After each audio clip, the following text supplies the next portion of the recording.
అనేది ఇప్పుడు అందరూ సామూహికంగా నిర్ణయించడం జరిగింది, తేదీలు చెప్పడం జరిగింది. 14 వినాయక చవితి, 25 నాడు నిమజ్జనోత్సవం అని. అదొక రిక్వెస్ట్.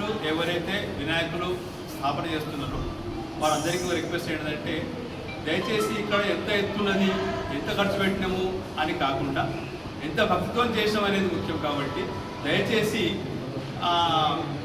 వేరే విధంగా అనుకోకుండా ఆ రోజు ఎంత భక్తితో చేస్తున్నాం, ఎంత మంచిగా పూజలు చేస్తున్నాం, అది మనకు మన సదాశివపేటకు కానీ మన అందరికి కానీ చాలా ఉపయోగపడుతుంది. కాబట్టి దయచేసి ఈ విషయాన్ని అందరూ గమనించాలని కోరుకుంటూ, రాజా రామచంద్ర భగవానికి జై. శ్రీ గణేశాయ నమః. మరి వచ్చేటటువంటి పండుగ సెప్టెంబర్లో వినాయక చవితి. ఏ రోజు చేసుకున్నారు? మరి 11 రోజులకు నిమజ్జనం చేయాల్సింది 12 రోజులు వస్తుంది కానీ ఒక సంశయం ఏర్పడింది. తిథి ద్వయం అంటే ఒక తిథి 2 రోజులు రావడం వల్ల ఒక రోజు మనకు ఎక్కువగా అనిపిస్తుంది.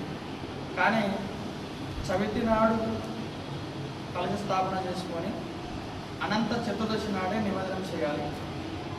ఈ సంవత్సరము సెప్టెంబర్ 14 వినాయక చవితి పండుగ, 25వ తారీఖు రోజు అనంత చతుర్దశి ఉంది.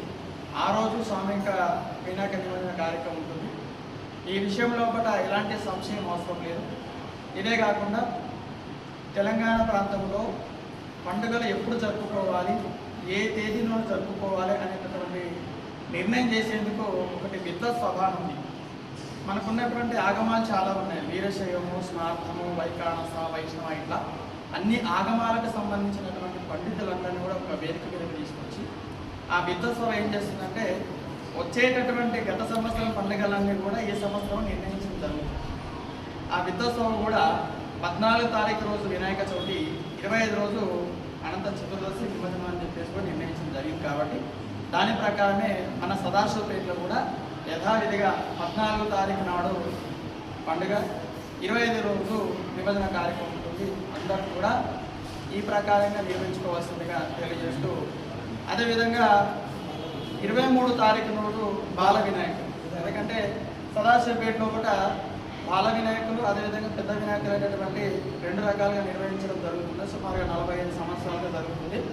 అది సెప్టెంబర్ 23 పెద్ద వినాయకులకు సంబంధించి, సెప్టెంబర్ 25 నిమజ్జన కార్యక్రమం ఉంటుంది. కాబట్టి ఈ ఉత్సవ కమిటీ సదాశివపేట నిర్ణయించింది కాదు. ఇది భాగ్యనగరం, హైదరాబాదు, తెలంగాణ రాష్ట్ర వ్యాప్తంగా కూడా ఒకే రకమైనటువంటి విధంగా పండుగ కానీ నిమజ్జనం కానీ ఒకే తిథి, ఒకే తేదీ ప్రకారం జరుపుకోవాలని నిర్ణయించినారు. మనం కూడా భాగ్యనగరం వారు నిర్వహించినటువంటి ఆ తేదీల ప్రకారమే సదాశివపేటలో కూడా నిర్వహించడం జరిగింది. కాబట్టి అందరం కూడా 14 నాడు పండుగ, 25 నాడు నిమజ్జన కార్యక్రమం చేసుకోవాల్సిందిగా తెలియజేస్తూ శుభం భవతి. కానీ ఏదైతే మన వినాయక చవితి పండుగ ఎప్పుడు నిర్వహించాలి, అదేవిధంగా నిమజ్జన కార్యక్రమాలు ఏ రోజు నిర్వహించాలి దాని విషయం లోపల ఒక సమావేశం ఏర్పాటు చేయడం జరిగింది.